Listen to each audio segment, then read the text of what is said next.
Well, it's an absolute crazy game in the Southeast today as DC United take all 3 points against the Five Stripes. A big early set-piece goal in the second half on a set piece by Russell Canals. And, of course, the late winner from Yordi Reyna on Kevin Paredes' first career assist. Hey, everyone. Welcome into Tried and True, the DC United Postgame podcast presented by Heineken. I'm John Lee. Joined this week, I'm virtual, but Joshua and Sam are back in our usual makeshift studio, and we actually sent Michael Black on location to the game in Atlanta, and hopefully we'll hear from him coming up here in just a little bit. But guys, maybe we need to play these mid-afternoon games more often. Maybe we need to just go set piece before every set piece, because that was amazing. Yeah, it was great. Apparently 4 o'clock works for us. Super excited. I don't know. I'm like buzzing. That doesn't usually happen. We were kind of on the computer with John, kind of watching the game together. He was a couple seconds ahead, so Joshua and I kind of removed our headphones because we were like, oh, I don't want to hear anything like kind of negative before it happens. Let's just be frank. That's kind of been the tone of the season. And then we scored, and it was great. I'm just buzzing. Shouts to Kevin for his first assist. Like it was just great all around. And John, as hype as we all are for Yordi Reyna to be back with the team, I think it was Rivas who notched that one in at the end. Did I call it wrong? I was so hype on the intro. Helen Rivas, that's right. Still juiced. With the first goal. It's funny, they did a whole bit in the pregame show, which I encourage you guys to watch it. It's really well done. But Claudia talked about Kevin Paredes' and Khan's relationship, and we got to see it there at the end to win a game for DC United. It's so great. Yeah. Go ahead, John. No, absolutely. I mean, Sam, you said it, like, just to be buzzing after a game, it feels so good. And it's tough to say, but this is DC United's first winning streak of the season, up to 2. But I'll tell you guys, it can't come at a better time. Looking at, late in the season for once, just to pull 2 games together. We don't want to get ahead of ourselves. This team obviously, has a long way to go, and Atlanta are nowhere near where they've been in the past. But just talking of Atlanta and DC, Atlanta smashed us the last time we played. Yeah. Arguably the game that really kind of put everyone over the edge and might have been the final nail in Coach Olsen's coffin had it not been for, the COVID scare that the team went through in kind of the midweek game shortly thereafter against NYCFC. But this was a very different performance tonight against this Atlanta United team. Absolutely. And the way we got that win, too, it was us going ahead and then them scoring, pretty late in the second half, which is, I felt deflated after that, right? Like, I didn't know that we were going to be able to come back for it. But then to find that grit and to grit, there you go, buzzword, everyone take a shot, I guess. But just to find that, like, ability to continue pushing forward and to get that really late winner, and then to keep them from really turning around really quickly and getting one, and to really secure the 3 points. Like, I'm jazzed. We haven't seen that from DC United in a very long time. We had the lead and then we took the lead again, right? That was amazing. Yeah. Go ahead, Joshua. We just looked confident for once. I was watching the game, and man, like you could tell both teams are in a little bit of a slump, but DC United hung with them despite them having a generally more talented roster. It was good to see. Yeah, and I think we had good, the first half was really exciting to watch. There was kind of a slump in the second half there, and then all the action was just at the end of the game. So I hope no one turned it off, because that was just great to watch live. Well, it was funny. Obviously, one of the things we were talking about as we were getting set up here is that DC United arguably looked better in the first half for a large portion of the second half, before it came together, right? And you kind of felt for a while like, this is probably going to be a 0-0 draw. And then DC United scored, and then Atlanta really kind of kicked it into gear, and it sort of felt like a goal was coming for them, and it was a rocket too. Yeah, beautiful header. Can't really be too upset about that. It looked like Duyashman was maybe a little bit out of position, but it just happened so quickly, and putting being an Atlanta fan, right? Like, that's got to be frustrating, because you can see what that team can do, and they just consistently this season, similar to us, have not been able to keep it together. Yeah, I don't know if I really feel for the Atlanta fans. Excuse me, we were talking on Twitter a little bit. I personally tweeted out that I didn't love, like, the piped in fan noise. There's a little chat about that, and then when Gressel was subbed out, I mean, I don't know if it happened in the stand. I would sure hope not, but there was kind of booing over the broadcast, which is a little bit classless, right? Like, I don't know. Gressel obviously wanted to stay in Atlanta. It's natural then when you go to a new team that you're going to put everything in for the new team. So I hope that there was folks, no booing Zach, for him. hope everyone's doing well. We'll have Chad Ashton coming up, followed by... Yeah, sorry about that. We with John remote, we're not able to mute the press conference and him at the same time, or him. It's got to be both. Thank you. It's a nice excuse to mute John every now and then. Sorry. Yeah, sorry, John. You just had you muted for a minute. Payback, really, for that time you didn't turn my mic on. I'll have fun all night. And that's what I was saying. I was like, you guys have been looking for an excuse to mute me for like the 11 months we've been doing this now. So now you got it. Oh, man. So, yeah, we'll be turning over to the press conference soon. I haven't had a chance to look. Obviously, we're going to be hearing from Chad Ashton. I'd assume Russell Canals. He wore the armband today, I believe. He scored a goal. And he scored a goal, yeah, so it wouldn't be surprising not if we heard from him. We have been hearing from two players, which has been great. I don't know if either of you have kind of seen if it's going to be two players. Obviously, we'll bring it live to you either way, and you'll be able to see what they have to say after this. Yeah, and as we wait, Sam, I do kind of want to point out here, this is kind of wild and breaking news, but one of the things that this big win and this big winning streak has done, DC United have moved out of the basement in the East. Yeah. Past FC Cincinnati, who do have a game in hand, so this might not last all that long. But we're going to enjoy it while we can. And truly, again, most of the league plays tonight, but only 3 points out of a playoff spot in the East right now, tied on games played with Miami, who unfortunately beat Orlando earlier today. And then looking at this, looks like Chicago has 2 games in hand, and they're only 1 point out. So lots of movement still here. But with 3 games to go, DC United are somehow in a playoff race. Playoffs, baby. I've been saying it the whole time. What will happen to the fan base if Chad Ashton wins DC United's first playoff game in however many years? Well, it chaos. Just chaos. The streets in DC Madness. burn. I think there will be fans that will actually just combust. It'll be like a mix of excitement and like, are we going to do this for another 5 years? Like, yeah, like mind blown. Oh, absolutely. I could see that happening. That's so funny. He's got him playing well. We got a couple games left in the season, right? Plenty of time for stuff to happen for us. And we've only been going up. We've only looked better and better every game, right? Yeah. Phenomenal to see after the season we mostly watched. We talking about it every now and then. Seattle is famous for getting hot in the second half of the season. Maybe this is DC United's getting hot in like the last 2 months of the season. You don't got to be good till the end, man. That's when you really need that stretch of good games is leading into the playoffs. If there's anything we've learned from Seattle, it's that you only need to get good at the end of the season. And DC United's social media team having a ball right now. I'm sure. Tweeting out a Stephen A. Smith clip. We've heard it's been a bad week for Atlanta sports. Props to those guys who've had to hold it together and take a lot of grief this season from fans on social media. Yeah, friendly reminder that it's not their fault. So it's okay to be upset with whatever's happening on the field, but don't take it out on the social media. They've had to endure a lot. Glad to see that they're able to celebrate these wins with us. Yeah. Look, just don't at them. It's not worth it to be a fan if you can't have an opinion. Absolutely. Yeah. You can be upset. Just don't like badger them. They can't help it. I'm sure Claudio would go out there and play well, but I don't know if MLS roster rules are there yet. Would love to see it.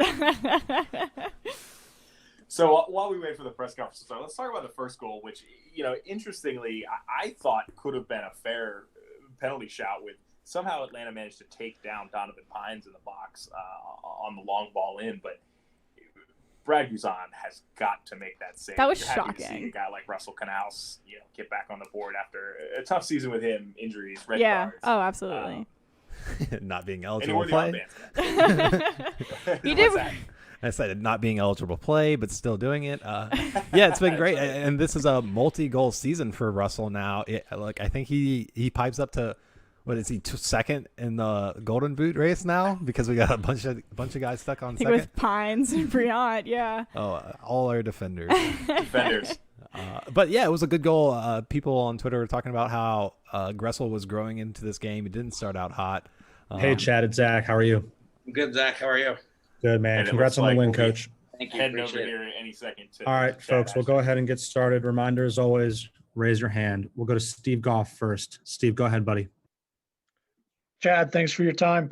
I was wondering if you could just talk about your team's really resiliency at the end after allowing that heartbreaking equalizer, and then to get the goal and ultimately the victory. Yeah, I think you hit it on the head. I mean, just the character, right? It felt heartbreaking at the time, but they didn't stop. They kept going. They knew there were minutes left, and Atlanta obviously felt it that they could take advantage and move forward with a lot of players. And credit to our guys, they stayed in it. They stayed focused and go down and create the opportunity and bang it in. And the guys have just shown so much character the past week and a half in those 4 games. I just couldn't be prouder of them. We'll go to Jason Anderson next. Jason, go ahead. Hi, Chad. Thanks for speaking to us, and congrats on the victory. Obviously, it's kind of a big decision to deploy Canals as a center back in this back four. What went into that? What caused you to make that move for this specific game? To begin with, Frederick Briant was sick and not available. And just knowing kind of the athleticism of their team, the pieces of their team, we felt like it would be a educated move to put him in back there, that he could kind of help with the quickness of their players. His passing, he just brings a lot to the table, and it's obviously a little bit different than a typical center back, but it just allowed us to get a good 11 out there. And I thought he was so steady, and you would think he's been playing that position his entire life. So credit to him. He did a really good job of adjusting to the situation, adjusting to the job. And at the end of the day, he was a huge leader for us today, and it's so appreciated by everybody. We'll go back to Steve Goff. Steve, go ahead. Chad, you've gotten results in the last 3 games now. The team seems to be playing with a little more confidence and comfort. How do you look at it now with 3 games left? Whether you can make a charge and get over that playoff line after all the trouble you've had this year? It's still one at a time for sure, but we knew we needed to walk out of here with 3 points to really put ourselves in the conversation and kind of see that line a little bit. And, all we can do is control ourselves at this point. The rest of the season is essentially all the injuries, the narrative around it is obvious. But again, these guys have been beaten down over the course of the year a little bit with a lot of different things, and all teams have with regards to just how strange a year it's been. But to again just show character and stay in the moment and know all we can control right now is our results. And we'll just move on to Columbus. We're going to enjoy this one today, but we'll move on to Columbus, and we'll try and figure out how we can go out there and get 3 points against them. But, just keep winning ball games is what's going to give us the best shot to get there. And again, I think rewarding ourselves with the 3 points against Cincinnati and the 3 points today, it's a real shot of adrenaline to the group. It gives them a lot of confidence and makes them feel like, they can step out on the field and pick up 3 points every time. We'll go back to Jason Anderson. Jason. You got Yordi back from being in quarantine, as you mentioned, midweek, and you got him a few minutes today. Was this maybe as much as you could expect out of him, given that he's been isolated for a little while now, or was this just a 10 minutes game situation kind of thing? Yeah, it's tough to to essentially find him minutes. It's difficult for him because he essentially is sitting in a hotel room for however many days, losing fitness, losing sharpness, and trying to get up to speed as quickly as he can.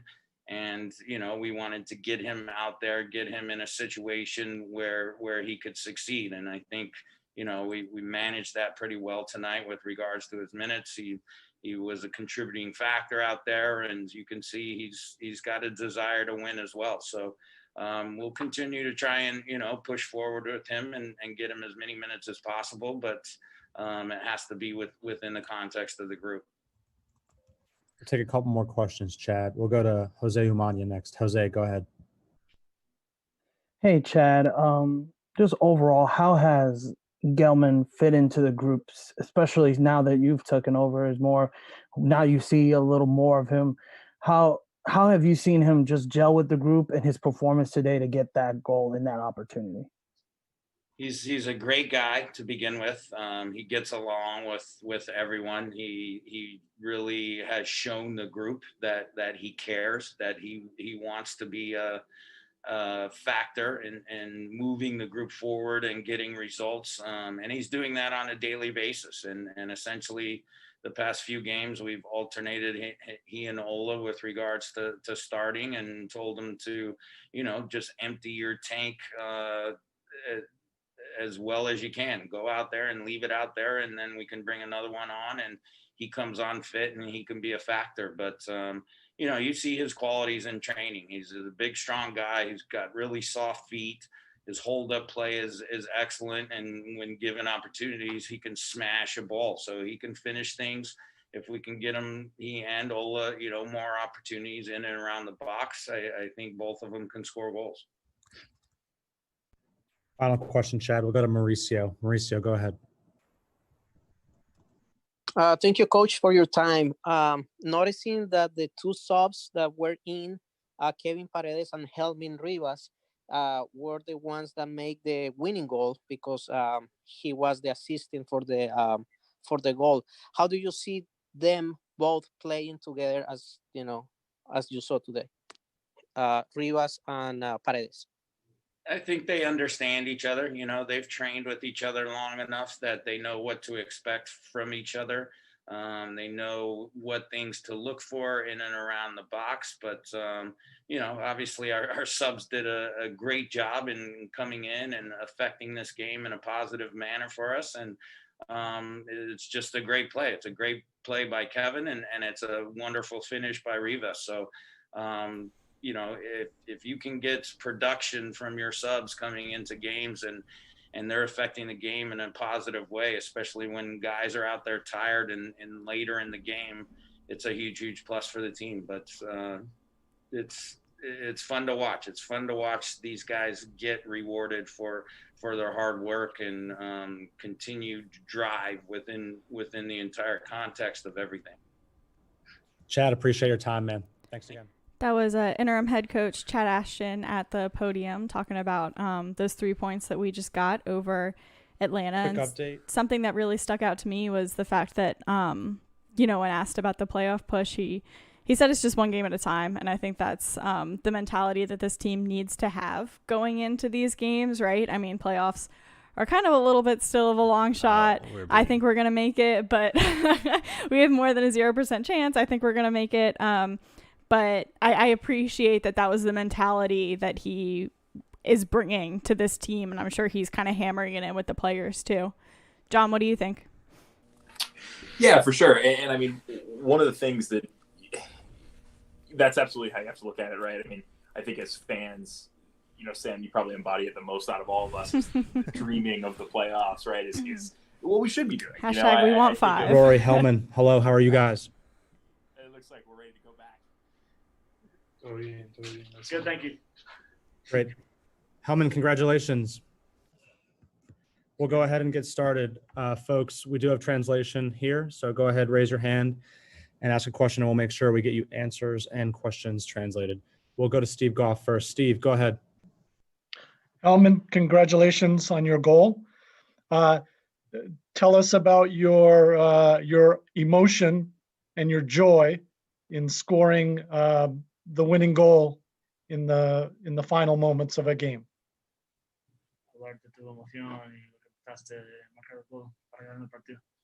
No, contento por más que por el gol, que es mi primer gol desde que llegué aquí, por los 3 puntos. Los 3 puntos que lo venimos a buscar, lo venimos a pelear y contento porque el grupo supo manejar esta situación y lo pudimos sacar adelante. Obviously happy for the goal, but more happy or happier for the 3 points that we won, and happy for the team and our ability to get through that situation that was tough at the end. Great. Thanks, guys. We'll go to Jose Umana next. Jose, go ahead. Helman, felicidades por el gol. La pregunta es, ¿cómo tú y Kevin Paredes ha jugado? ¿Cómo se sienten como compañeros y la conexión que ustedes tienen como compañeros? ¿Cómo ha mejorado eso durante la temporada jugando con Kevin? Sí, bueno, en realidad Kevin es muy joven, tiene un talento increíble y entiende cómo se puede desenvolver en el terreno y ya hemos convivido mucho tiempo juntos, ya entiende los movimientos, entiende todo hacia dónde vamos y nosotros se las ponemos fácil. Un muchacho con un gran talento y Kevin's very young, but incredibly talented. He understands the game very well, understands movements well. At this point, we spent quite a bit of time together, so he understands how we move and how we play and where to put the ball. So he's just a very talented player. Great. Thanks, guys. We'll go to Mauricio next. Mauricio, go ahead.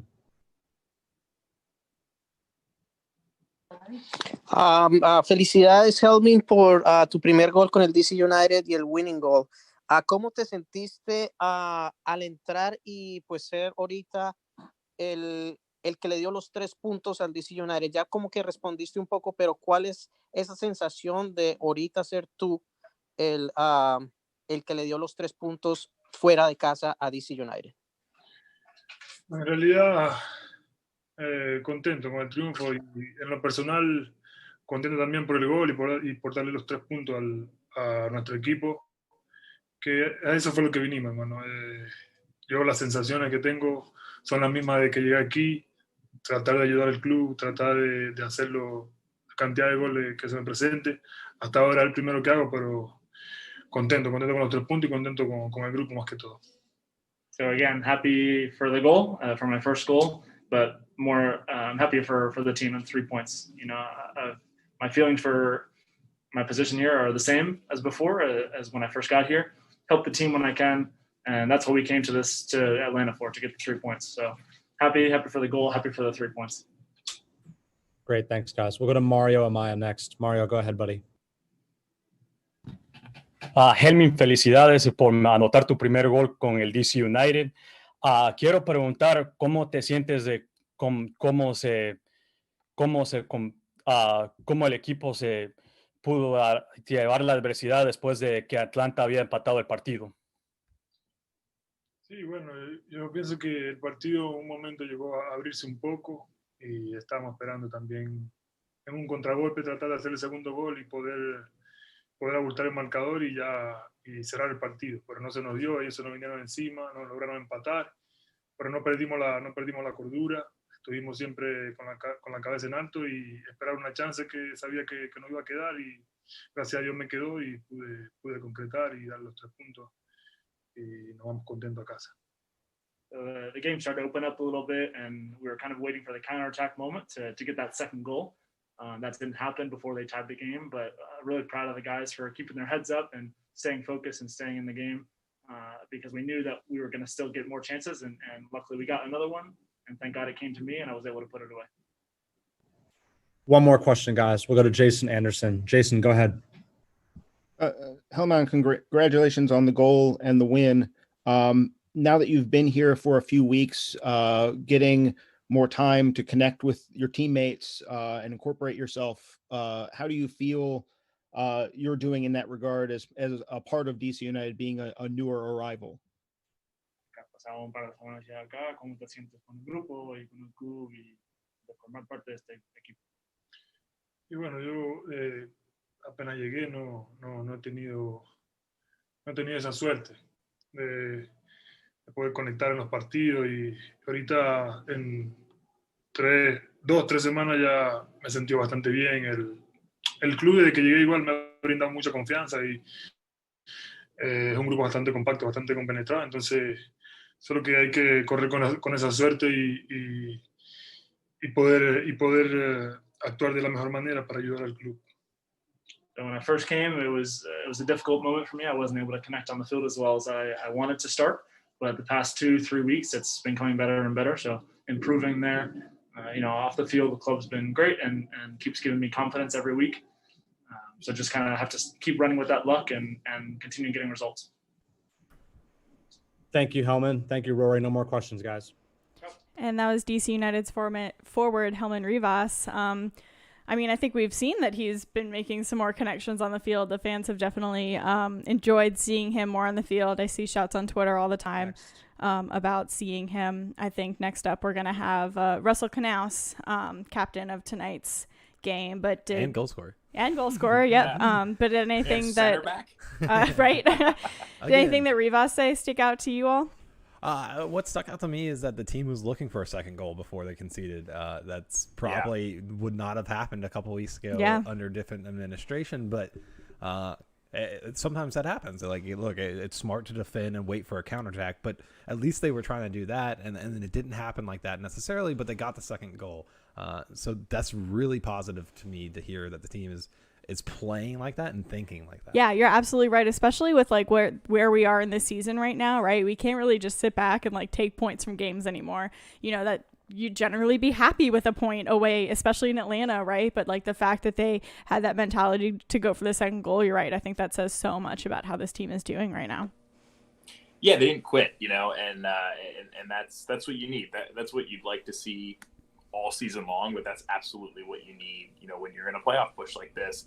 And, I just want to pause really quickly. And, one of the things that I've really come to appreciate doing this show is the opportunity to be a part of and share the post-game media availability with our listeners. And I noted on Twitter here, I believe that's the first time we've been able to carry an interview in Spanish. We hear them a lot midweek sometimes, but I think that's the first post-game one we've done. And so shouts to our friend of the show, Roy Mileta, for providing live translation there. Yeah, you're right. I think we had one in Orlando, if I'm not mistaken. I think there's a Spanish-speaking player. And I apologies, I don't remember who the player was. I think they could speak both Spanish and English, but some of the questions were asked in Spanish. Might have been Pipa. And then they were answered in English, and we didn't necessarily have the translation. No one on the show speak Spanish. We carried it just because we don't know the listeners. All right, so Joshua's going to step in and translate next time that happens. But you're absolutely right, John. I love that we're able to provide that. Obviously,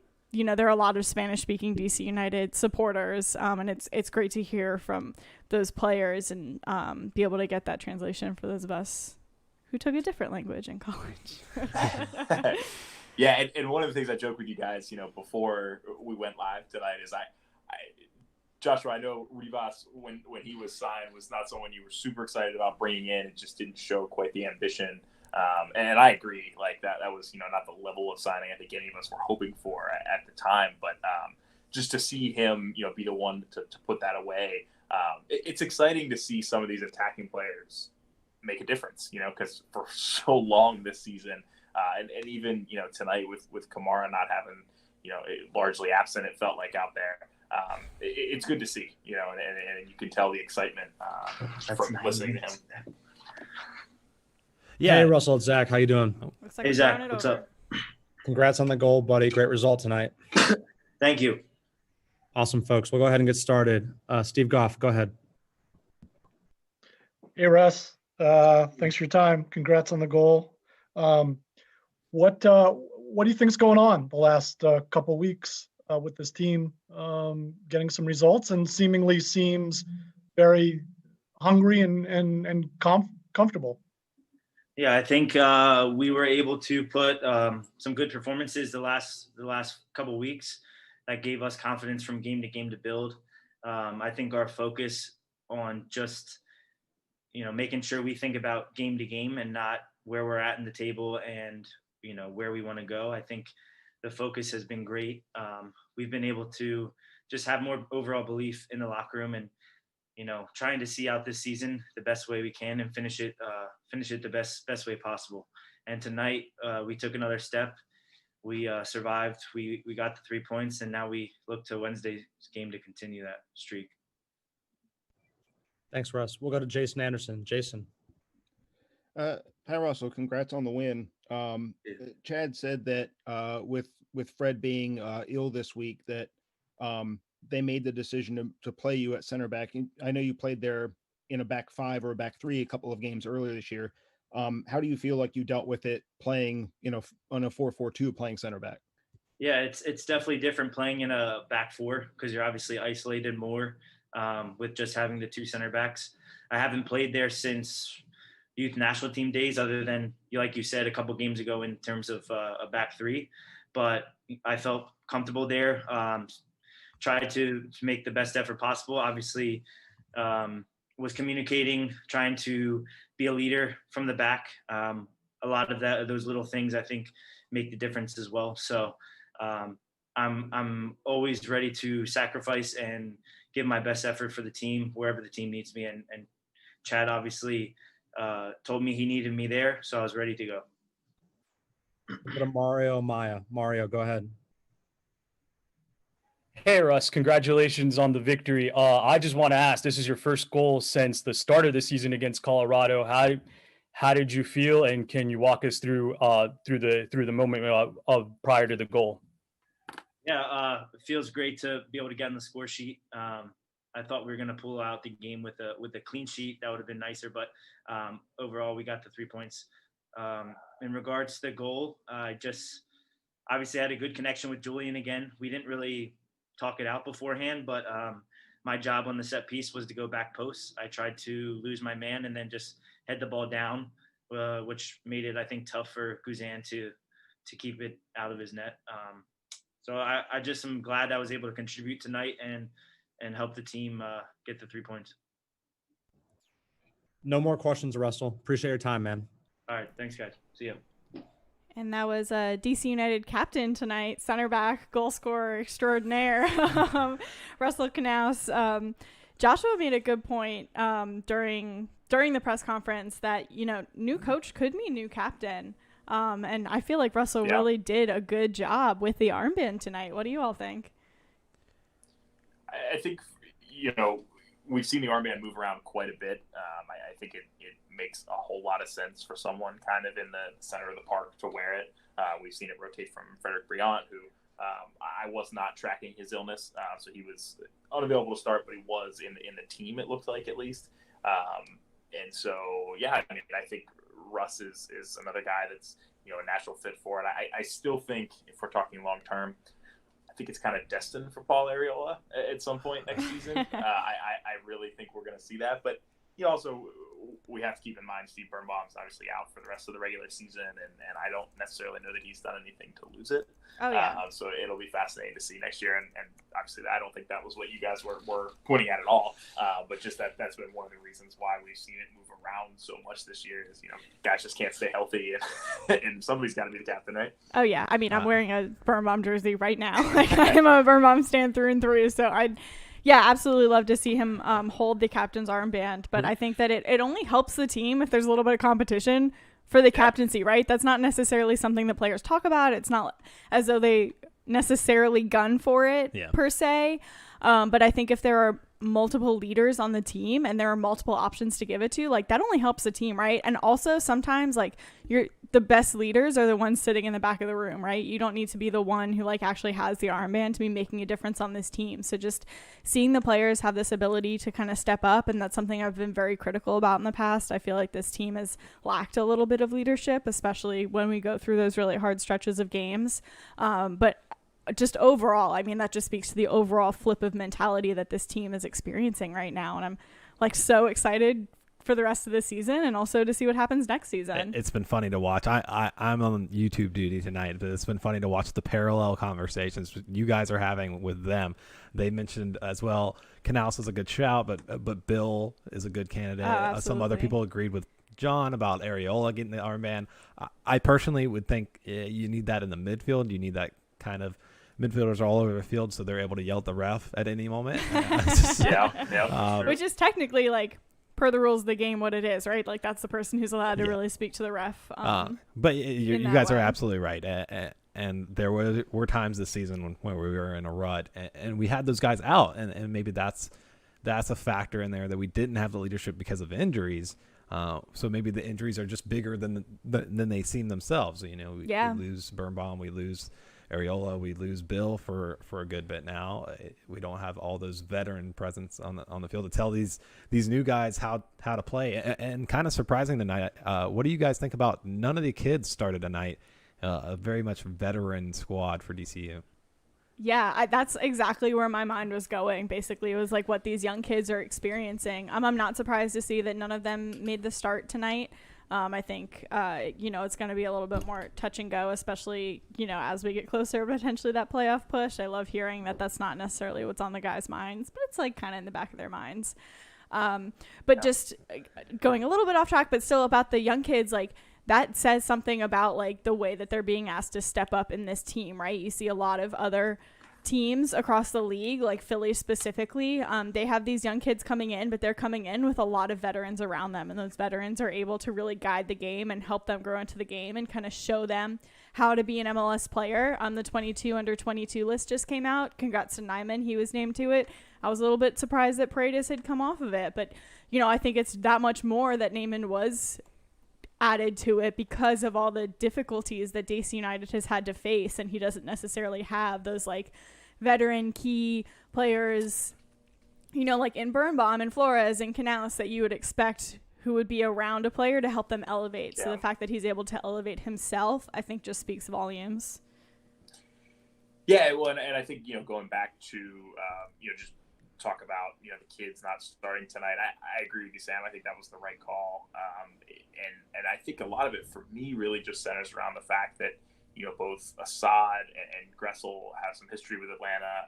I think starting those guys in what's admittedly a bit of a toss-up at this point, Yao or Gressel, Paredes or Assad. But, that's the kind of competition we talked about earlier you want to see. But I'll tell you, I was a bit disappointed in both Assad and Gressel tonight. I think Gressel probably had the worst game out of the two of them.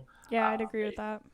And, also it's nice to have the ability to bring in those guys late in the game because, they've had so much experience, they've gotten so much experience this year just because of that necessity, right? Yeah.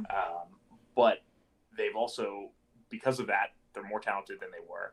And at the end of the day, they're kids. They're fast. They've got energy. So you bring them on at the end of the game. They're more talented than they were at the beginning of the year, and they're flying around these players who were gassed. So it's exciting to see. And I was writing down Griffin Yao did not enter the match tonight. I guess I expected to see him kind of late at some point, but it looks like Fish was the one who came on for Gressel there for the final sub. Yeah, I mean, go ahead, Joshua. Oh, I didn't. You got it. No, I just agree. I would love to see Yao come on a little bit towards the end. I said I agree with what you said. I thought Assad had a better game than Gressel did. And it's also, the competition is very interesting. I feel like Assad overall this season has been doing a lot better, but I also think, Paredes is potentially a little bit a step above Yao, right? So just that whole competition that you're seeing is very interesting. But I do love to see them against Atlanta. You know what I mean? Like I said at some point, like, I said about the fans booing Gressel, right? Like he didn't want to leave Atlanta and he did, and he's making the most of it. And he's like really fully embraced being a DC United player, but there's got to be something in the back of his mind, right? He wants to get 3 points against Atlanta. He got a the little assist. bit more. He contributed to the win tonight. Oh, absolutely. As my dog makes an appearance on the show, I have to ask John, is Yamil Assad out of the doghouse? He looked really good at center mid today. What a transition. What do you think? Yeah, no, I think he officially is. The last couple games have been strong for him. I think we talked a little bit. I don't know. The shows are starting to blur together. It's one of those years, right? But we've talked before about just the attacking mindset of the team now, or at least not a 100% defensive mindset of the team. I think has done wonders for Yamil. He's confident on the ball. I don't actually think tonight was one of his better games, but I could be just biased by the fact that he's played well lately. And this was, not as good as the Cincy game or even a couple of the games before that. But yeah, no, I think he's out of the doghouse. I think Julian Gressel's real close to moving in at this point. He's obviously so talented, and we've talked, are we setting him up for success? And I think overwhelmingly we're probably not. He had a beautiful long ball tonight, which was just, he makes plays like that, and it's like, that's why we signed that guy. That's why we play that guy. He's obviously got the talent, but there's other times where, he's bodying people around and then he wins possession and then turns it right over. And it's like, he did all of that work just to give it up. So I think Gressel, I expect next season, hopefully pandemic will be subsided for the most part at some point during next season, and he'll be, a year into living in the DC area. He'll be much more comfortable with this team, and obviously a coaching staff will be solidified at that point, which will be new, most likely. But I think next year, he kind of gets past this year, but next year expectations are going to be really high for me, for Julian. Yeah, new dad, maybe he'll have something else, to play for. I completely agree. I admittedly don't know what his college career necessarily was like, but we're asking very different things of him than Atlanta last year was asking of him, right? So I think that it's interesting to see, really that speaks to him as a player, right, and how he's adapting. And I don't mean that negatively, because the entire team has really been on the back gear, right? The entire team hasn't really been rising to the challenge, but we are more and more. So I think that now, as the team is improving, is when we all get to be really critical of Gressel and say, is he going to be able to meet these challenges that DC United, a very different team, are asking him to meet, or was he, frankly, a little bit of a one-trick pony on Atlanta? I hope not. I don't expect that, right? I'm very excited to see him improve and figure out his place on this team. It's just not going to be the same as it was on Atlanta. So what is that going to mean for him? Is he going to be able to make that adaptation? Yeah, I think a lot of what's happening right now, it will be the base for DC United going forward.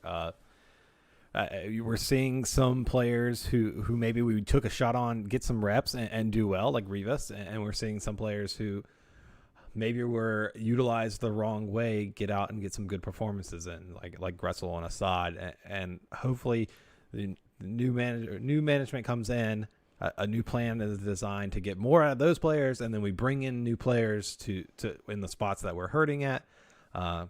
So it could be really exciting. I'm excited with what I'm seeing right now, and the wins are just a bonus, right? Yeah, that's such a good point too. It's very much a balance between what type of player it is and what the manager is asking of them, right? So it's super unfair to ask a player to go completely out of their comfort zone. I mean, we see players rise to the occasion, Russell tonight playing center back, he definitely rose to that occasion, but it's not necessarily fair to ask all of your players to completely change the type of player they are. Obviously, you signed them because of the type of player that you saw they were on that other team. So Joshua, that's a very good point. Whoever ends up managing this team next season, it's really going to be a balance of are we going to try to find that just target striker who bangs them in?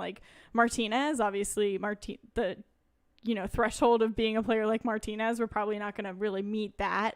But we could find someone very similar, or are we going to continue to ask Gressel to play a little bit of a different role than he did against Atlanta, potentially meet somewhere in the middle of what he's been asked of this season and what he was asked of when he wasn't a part of DC United? We're live here on Tried and True, the DC United Postgame podcast presented by Heineken, and we know you've got thoughts. We know you're excited. Just as excited as we are to be on the first winning streak in 2020 and only 3 points at the time that we're recording out of a playoff position with 3 to go. So feel free to join the show using the hashtag Tried and True DCU, or by jumping in the YouTube chat, jumping in the Twitter Periscope feed, or by calling or texting us at 202-892-6328. That's 202-892-6328. And I mean, guys, I'm just a little bit stunned at the start for Russell Canales at center back. It's such across the fan base, we hear so much about how much we hated seeing him an outside back last season and even a bit this season, and now he's getting minutes at center back, and it was a great performance. John, are you tapped into the YouTube chat as well? I got to ask because this is exactly what conversations just happened there. Richard, who's a friend of the show, said that that maybe we should keep Canals back there. He looked great. He offered a bit of pace and passing in the back line. What are your guys' thoughts? Maybe that's the answer to Fred Briant getting a little older, right? Whenever whenever Felipe is healthy, right? That was like competition, and I think that a lot of people were really tired of seeing that defensive triangle. I'd love to see more of an offensive triangle in the midfield. That means we don't play with two center midfielders. We only play with one. So, I mean, maybe it's a Birnbaum Russell Canals pairing. I also think that was like. It said a lot about what this club really sees for Sjoberg, right? I mean, he was on the bench, and he is a out-and-out center defender. So I was really shocked to see Russell get the nod over him. What does that mean for, I guess, current captain Steve Birnbaum? Oh, I would see Steven and Russell together. So no Pines in this situation. Oh, wait, that makes me sad. yeah, you got to pick. I mean, good teams have their pick there. I mean, Pines can go out. He's played out wide before, right? In the back for us? Ooh, no, he's played like a left center back in a back three, but he is not. I'm not in a back three, probably that's what I was thinking of. I don't know. I don't think. Maybe we just play back three and we go out and out defensive, and it's just a complete change from what we've seen DC United do in the past. I still think Pines and Birnbaum are the center backs we want to see moving forward, into next year. Yeah. Unless we bring in another, center back to compete, which I'm all for competition. But you love seeing Russ put in a quality shift back there. Probably scrap my idea. You're right. It's trying to be too creative there. Just having coverage, right? That's something that's important. And but yeah, Sjoberg will probably go down as the worst signing of the season this year. I mean, he just adding minimal value to this roster, and it almost makes me think back to who was the guy we signed in a pinch last summer who played like one game and cost us a chunk of money. The FC Dallas left back. Is that what you're talking about? I cannot remember his name, but he was awful. I'm sure the YouTube chat's about to have it. So irrelevant that we can't even remember him. It started with a P. It's like Pedroso or something like that. It is Marquisios Pedroso. That's right. And yeah, I think that's where Sjoberg's destined. And it's sad. I mean, he was successful in Columbus, and the fact that he's not ahead of Russell Canals on this roster at center back is it just says damning. a lot. But not to take anything away from Russ, because it was a heck of a performance tonight. He played so well, and I think that Pines also played. I mean, he's been playing. I think Pines is making his case to start. To be a starter for this team. Which you love to see, which we kind of saw when he first started playing for DC United, and then last season, and unfortunately he got that injury. But I love to see that he's, took a couple of games, so he's basically picking up where he left off, and he, as we said, had that shout for PK. He's been an offensive, really key player for us as well as defensive, and that's frequently what DC United asks of our center defenders. So I think, man, it's tough because I don't know if he's better than both Birnbaum or Canals at this moment at center back, but he's put in some decent rotations. And this is also a thing good teams have depth, but they also take risk and put people that aren't quite there yet on the field. I think Pines is almost there, but he's not quite there yet. So if we could start him, he will develop into that. And he's just a freak of nature. He's so tall and he's so quick for his size. I think we have to take that risk and play him. I mean, is it a risk? I mean, he's not as polished as maybe a veteran MLS center back, or probably that guy that we were looking at from league from the championship. Yeah. All right. So as we mentioned, we had sent Michael Black on location, and he's calling in now. Michael Black, thanks for calling in. How was the game in person today? It has been way too long since I had an opportunity to watch a real live soccer game sitting in the stands. So it was my heart was full after getting to watch the game, and getting a DC United victory was icing on the cake there. A lot of credit to Atlanta United for the way that they handled the setup. It felt very safe. There was lots of distance, as y'all could probably see on TV. Everyone had two masks waiting for them on their seats, and you couldn't get in the stadium without a mask. So really a great job by them, and a great job by the team on the field too. Black, can you hear me? I guess not. Yeah, can you talk just a little bit more about, what you would like to see, what Atlanta United did kind of within the stadium, and then potentially what DC United can do? Obviously, it's really the city at this point that the team DC United is waiting for to have fans in the stadium. But can you talk about what you would like to see happen when that's allowed? I think the way DC Stadium is set up, you're going to have to do smaller numbers whenever you do it. Mercedes-Benz Stadium has I think a max capacity of something in the 70s, and Audi Field just doesn't have those numbers. But I think they had something around 5,000, 6,000 folks there, and you were able to maintain distance the whole time. But I think that DC can certainly take a lot from that as well. They had folks monitoring each section, making sure everyone was wearing a mask. They had lots of, PSAs, signs everywhere saying, maintain distance. They did mobile ordering, which I don't know if we've ever seen successfully work at DC United games, where you couldn't actually stand in line for concessions. You had to actually order on your phone, walk up with a QR code, and then they'd hand it to you when it was ready. So all together, definitely some things that they can take, and hopefully we'll be back in the stands soon. And again, an awesome game from the team. It was really great to see them respond to some adversity, and really, the last 5 minutes or so, Atlanta raised the pace, and you were worried about conceding a second, and instead they go forward and animate and find a way to get the winner. And we've talked about the playoff picture. I hesitate to say right back in it, but you're definitely in the conversation now, and not last. I mean, what a great feeling is that? Yeah, we get a little inside scoop too, since you were at the away game, really. But what John was, you can't hear John. He's coming through our computer audio today.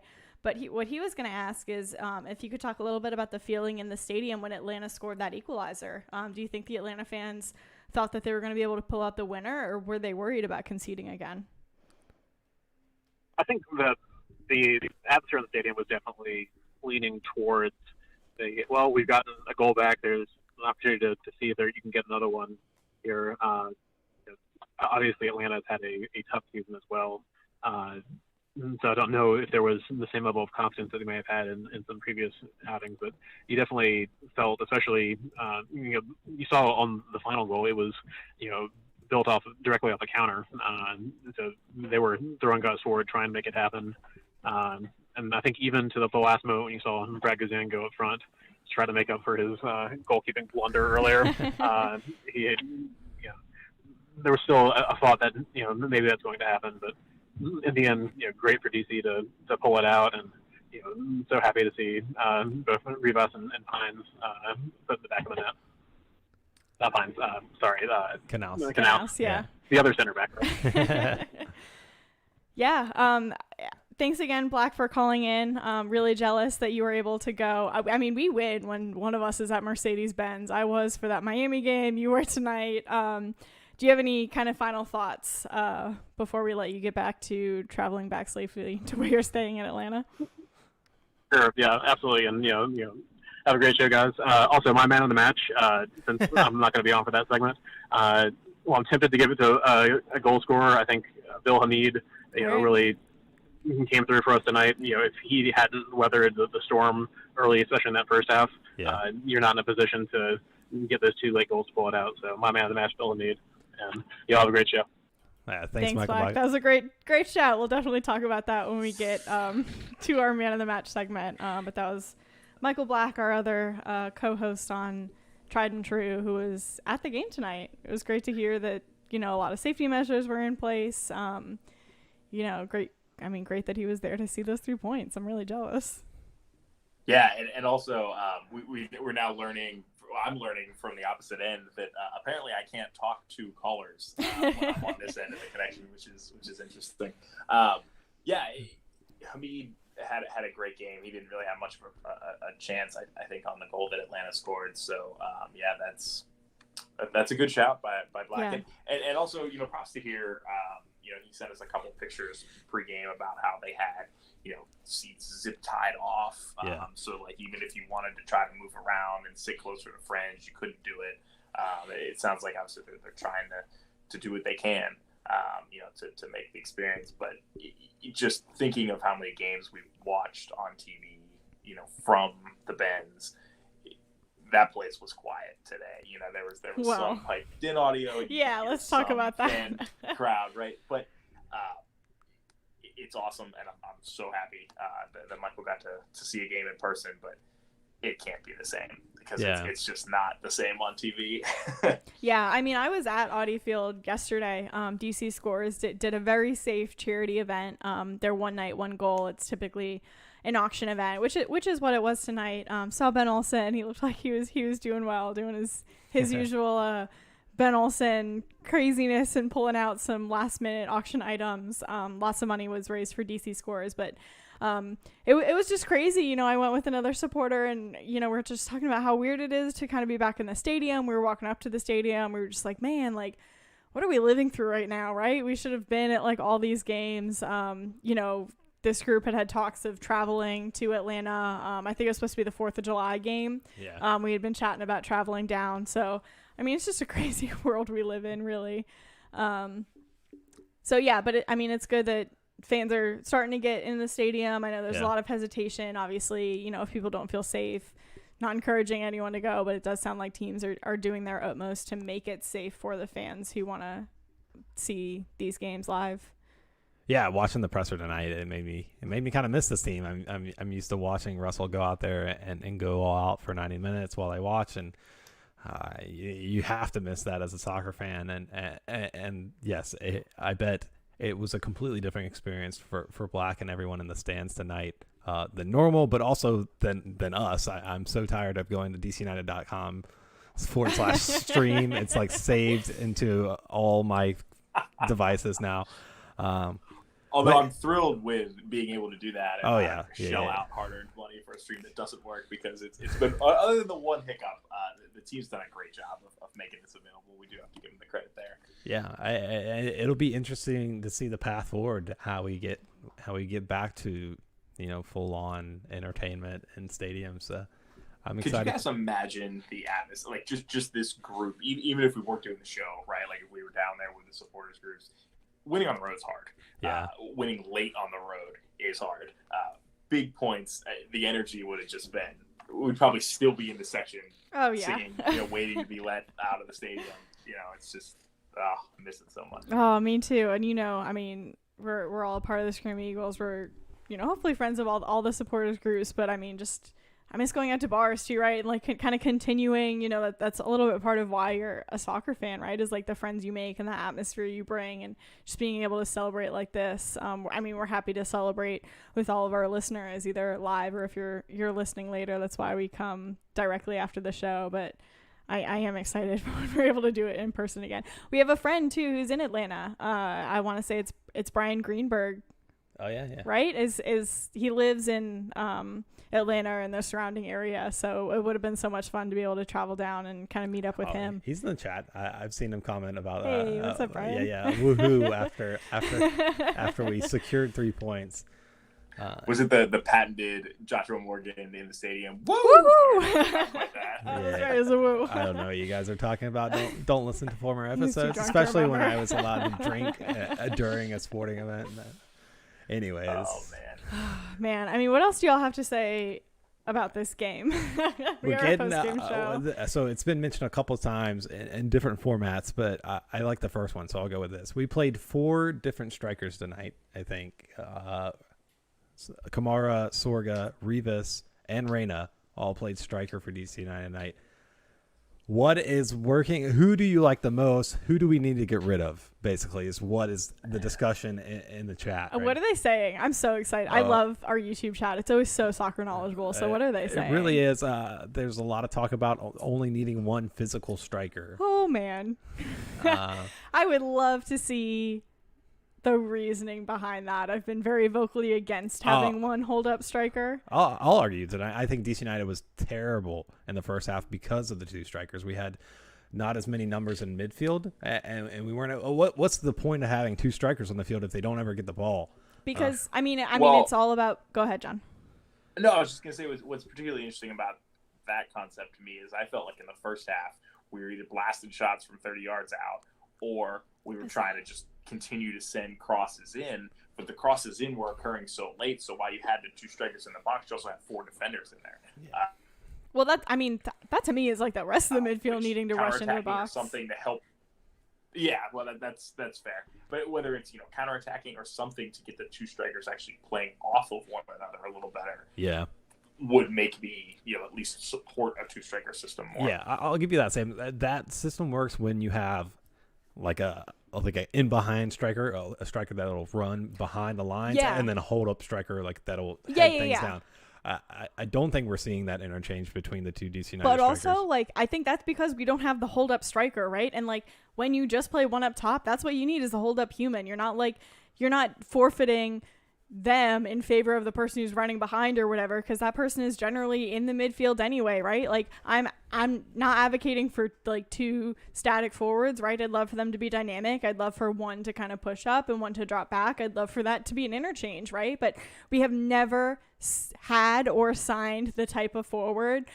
Listen, I'm not a fan, but like a Josie Altidore, pre-World Cup injury, right? Who's able to just take the ball, receive it, hold it up, and let the rest of the team flood in around him, and then create the offense that way, right? That is really one of the best ways that a holding striker works. I think you can work it in a little bit of different ways if you're much more if you're much more focused around those counterattacks and your entire team is flooding forward and supporting that one striker, then they don't necessarily need to be a hold-up player. But that's not the game plan that we've seen from DC United. So I don't see that one striker system working because, we didn't watch it work, right? We tried to have Wayne Rooney play that position and he was dropping back and basically our defensive midfielder.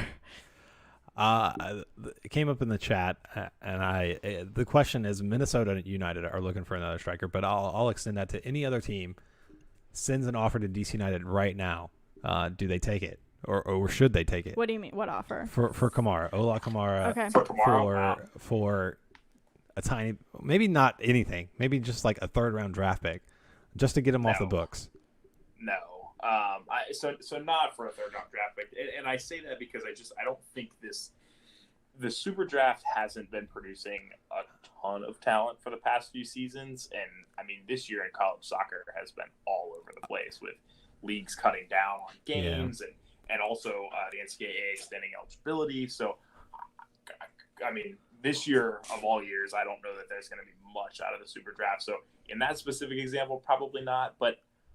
I don't know. For GAM, you would? For me, say that again. For GAM or TAM, you would? Yeah, maybe. It's hard for me to give up on Ola, and I don't know if it's been the system, and I don't know what it is, but this guy's got talent. You've said it a lot on this show, in particular, Joshua, and of course we've raked you over the coals for it, but he scored so much for other teams in this league, and it just doesn't compute for me. Why he's not being successful here. So I don't know if I'd want to give up on him just yet, and especially with a couple wins away from maybe squeaking in the playoffs here. But you could easily make the argument that he hasn't contributed a whole lot to the team thus far. So are we really going to miss him? I don't know. It's an interesting question. Sam, what do you think? I would argue that you need to wait for whoever the new manager is, right? I would not make any signings or I would not be selling any players until then because traditionally this is not one of the teams. DC United is not one of the teams who splashes a whole lot of cash for players, right? And I don't see that necessarily changing over this offseason. So I think that, we have Kamara who could be a very good, we know he's a very good striker in this league. He could really do things for this team, but it's really going to depend on the manager that comes in. Are they going to want a player like that? Are they not? I would absolutely advocate for waiting until we know that answer. But you're not allowing yourself a lot of room for new imports if you have 4 strikers that are getting 1 goal a game on the roster and getting minutes. I don't know. I agree that it seems like we have almost a surplus of mediocrity at that position at this point. I think that's spot on. That's what's a lot in the Twitter chat right now. And the MLS roster rules don't allow for a surplus in mediocrity. You need one starter, and then maybe you get a decent backup if you can make that work. But like, who is that? We're not going to go spend millions of dollars on a striker in this offseason. I don't see that happening. You don't know. We've done it before. You're right. That's going to be up to the coach and the front office once they know the situation there. Yeah, I mean, I think DC United. Hang on, John. Sorry, it looks like we're grabbing a call. Thanks for calling. You're on Tried and True. Who are we talking with? Hey, this is Rich. Hey, Rich. How's it going? What are your thoughts tonight? Well, first off, I thought the substitution pattern was weird, but did I just hear you guys defending Ola Kamara? Offsides Ola? The guy who's offsides 50% of the time.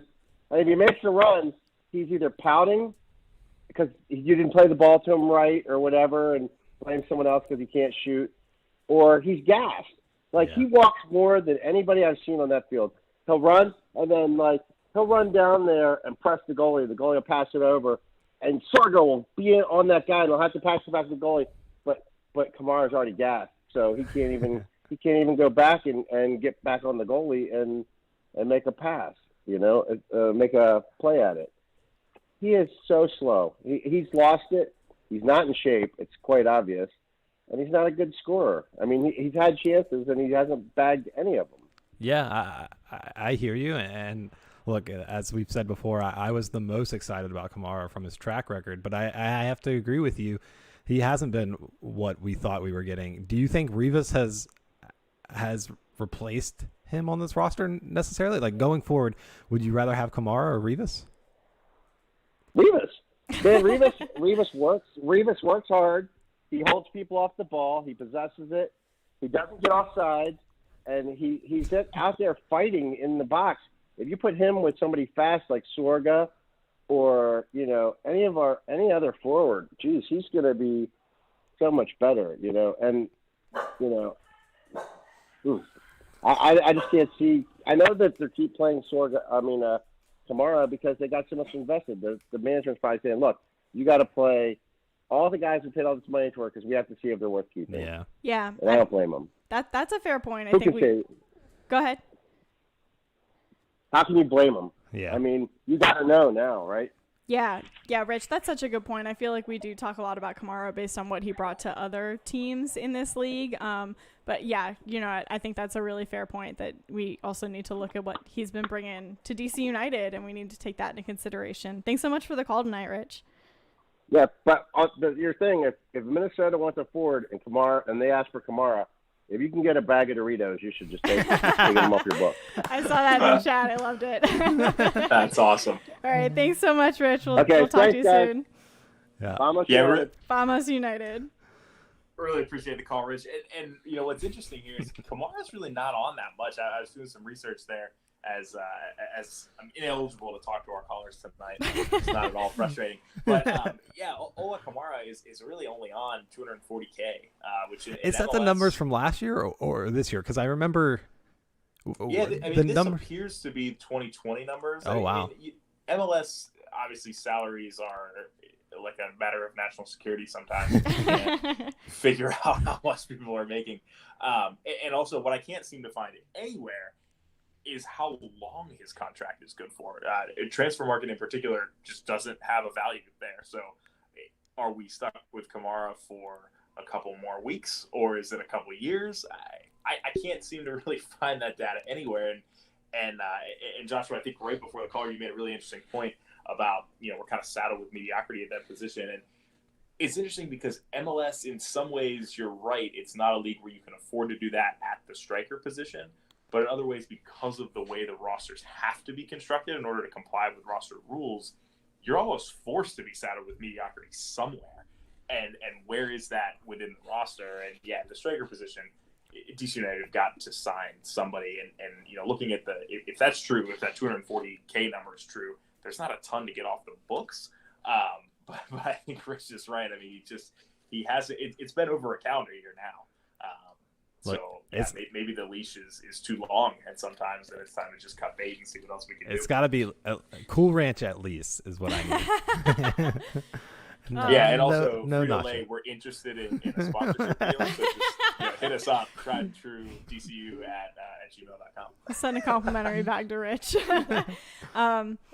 Yeah, I mean, I think it's fair, and I think in MLS, like, your point of mediocrity cannot be in your striker, right? This is not a league where that can be, where you are not spending a lot and you do not have your quality on the field. I mean, we've seen that, right, with DC United. That can't be where you compromise. It's really hard, though, because we've seen so many times in this league, if you do go out and you spend money and you spend it in the wrong spot, it can hurt you. Like, Chicharito is so bad for the Galaxy. They're looking at offloading him already. Yeah. You remember how much they hyped up that man? And he was a guy that, I mean, I was one of the people that said DC United should look at him because, he has an upside. He played fairly well in Europe for a while, but he's been atrocious with LA. And, the rumors this week have kicked up again about Mesut Ozil potentially coming to DC United. And unfortunately, we can't get him on $240K a year. It's probably closer to $240K a minute with his current contract. But he's not in the Arsenal side at all. He's not in their Premier League roster. He's not even registered. Yeah. He's not even registered. He's got the Russell Kanowski treatment, but for the whole season. Yeah, which by the way, if you can find a job that'll pay you that kind of money, or really any kind of money, and then not allow you to do said job, yeah, that's a hell of a deal. I mean, you got to give Ozil a little bit of credit, but you wonder. I mean, would you guys like to see Mesut Ozil in the black and red? I've got to ask because that got kicked up again this week. But then I guess the follow-on question is that the kind of guy you splash this cash we're talking about on? Look, I would love Ozil if we take him as like a barista at the coffee shop that he owns, but also playing. He's a great 10. I think he would contribute to the team immensely. We're talking about a guy who lifted the German national team to different levels. I think he would lift DC United to many different levels. I don't think he could be our only acquisition. I'm way more worried about striker than I am a center attacking mid. I think Assad, with his revival in the past few weeks, and I'm blanking Eddie as Flores. Yeah. I think between those two and maybe Gressel or Paul, that position is mostly covered. If we can get a striker and Ozil, that would be something to look out for. So that's, Rich is in our Twitter comments, and he's saying, don't pay big for a striker who's over 30. Yeah. So it will be good. Reyna will also be able to play that role, and he would rather see us spend on a number 10. Oh, really? Yeah. He said, a real number 10, I quote. I guess for me, I'm excited with the progress we've seen out of Flores the last couple of games. I thought he was better again tonight.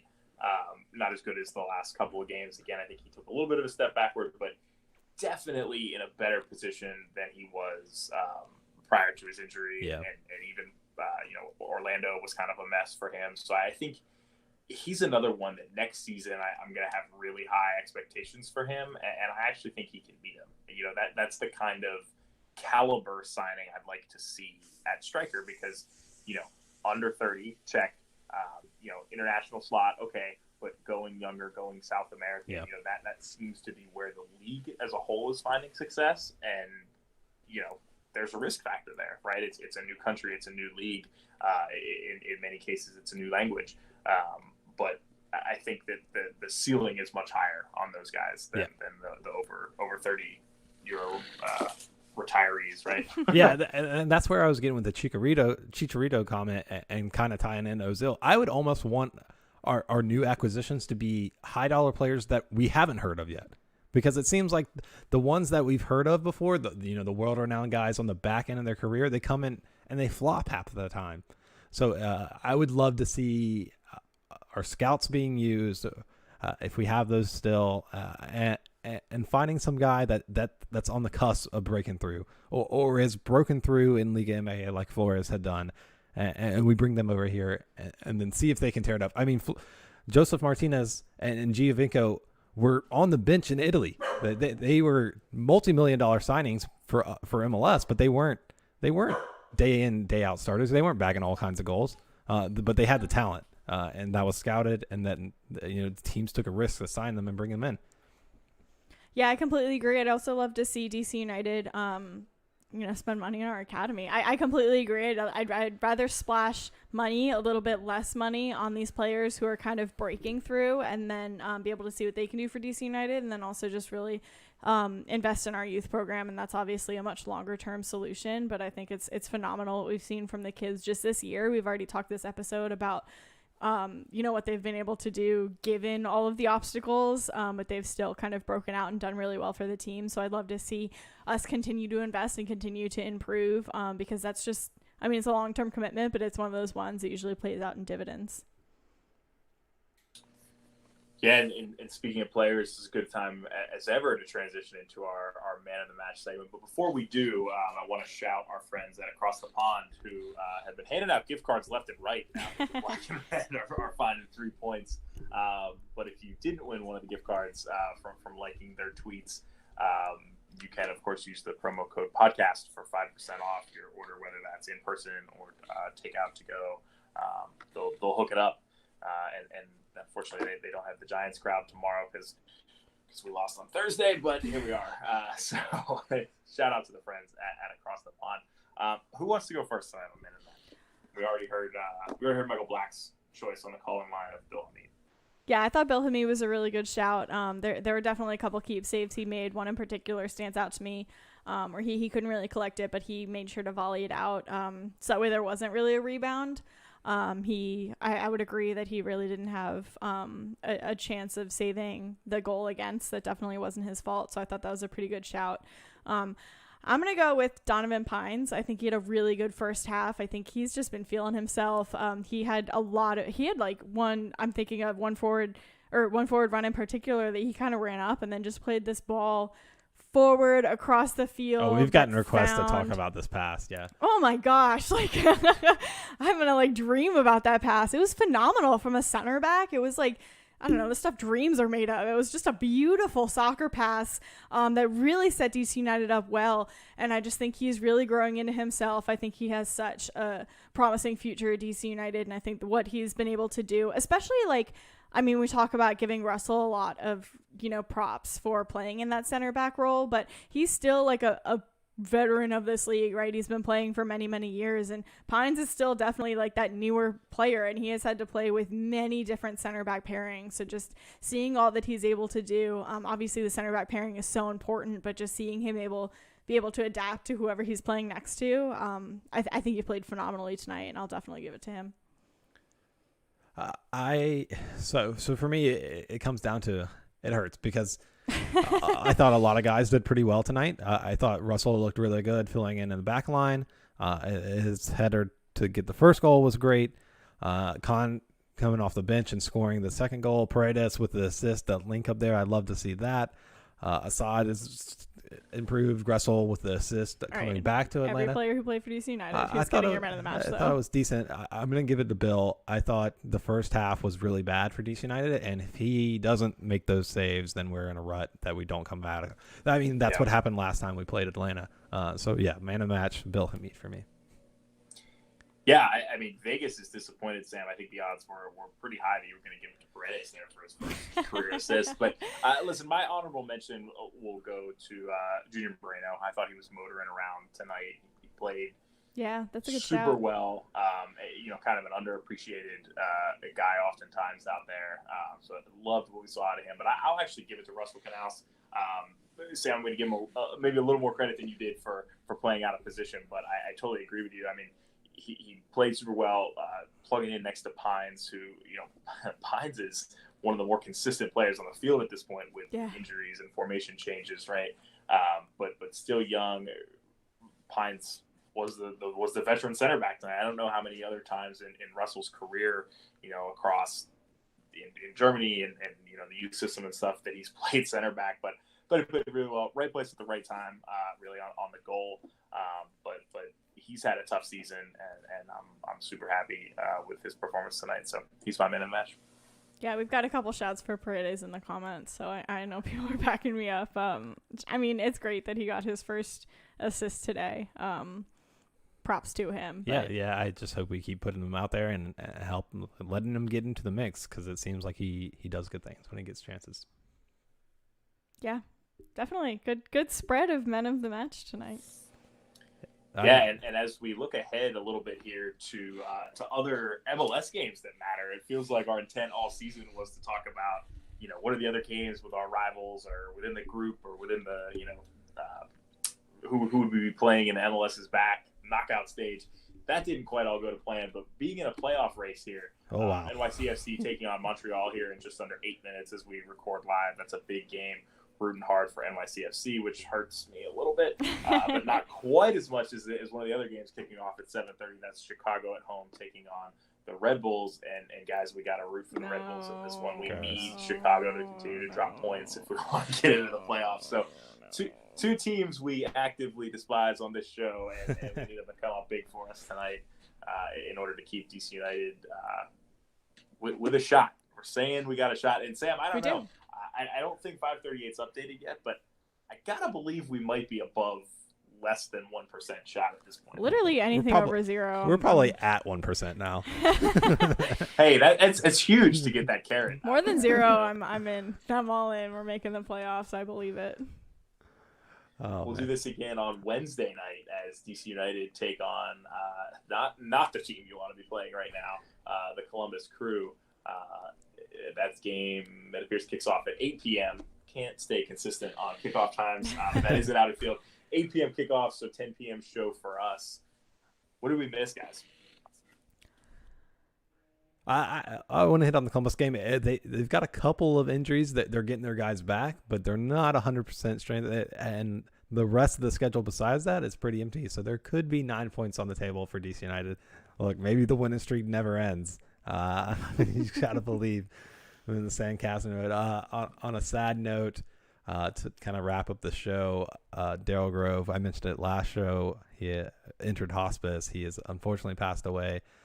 He's an American soccer podcasting legend. He's influenced so many people. So many of his followers reached out to him on Twitter and the show. And look, I just want to say thank you for what you gave to us while you were here, and we wish the best to your family and the Wolves and Taylor and everyone that met Daryl was a better person for it, and I hope they're all doing great. Yeah, I completely agree with that. Really unfortunate passing. We're definitely all lucky for what he was able to give us while he was here before he unfortunately got sick with cancer. I'd also just like to plug at the end of the show, again, nonpartisan podcast, but voting is among us. We are not that many days away from the election. So early voting in DC starts on Tuesday. I believe it's already started in Virginia and Maryland. I'm not exactly sure. I live in DC, so I'm really more updated on that. I apologize, but just make sure you go out and vote. DC has same day registration, so if you missed the registration deadline, you can still vote. It's super important to be knowledgeable, not just about the presidential candidates, but there are many other candidates on the ballot. So it's really important to be knowledgeable about everyone that you're voting for. There are so many resources out there. If you just Google like what's my ballot 2020, there's so many resources out there that will show you everyone who's on the ballot and kind of what they stand for. So I'd encourage everyone to do that. And then, just keep in mind the issues that are important to you. Continue talking to DC United about that. Love what they're doing for Hispanic Heritage Month. Love what they've done for the Black Lives Matter movement. And we'd love to see those things obviously continue. So make sure that you're letting your team know what you expect from them. Yeah, and just a quick update on the dates there, Sam, since you mentioned it earlier. Thank you. It opens on October 27th, so that's this upcoming. It opens one day earlier in Maryland on October 26th. It's been open in Virginia for quite some time, but for our Virginia listeners, it actually ends on Halloween. That's October 31st. And then, of course, Election Day is on November 3rd. So as we record this, we're just about 9 days away from Election Day. So, yeah, absolutely echoing everything Sam said. Get out to vote, make your voice heard, and as always, thanks for hanging out with us after a big 3 points tonight. Let's keep it alive. Yes, let's make sure I pick a song that does that as we close it out. Thanks everyone so much for listening, and we'll talk to you on Wednesday night.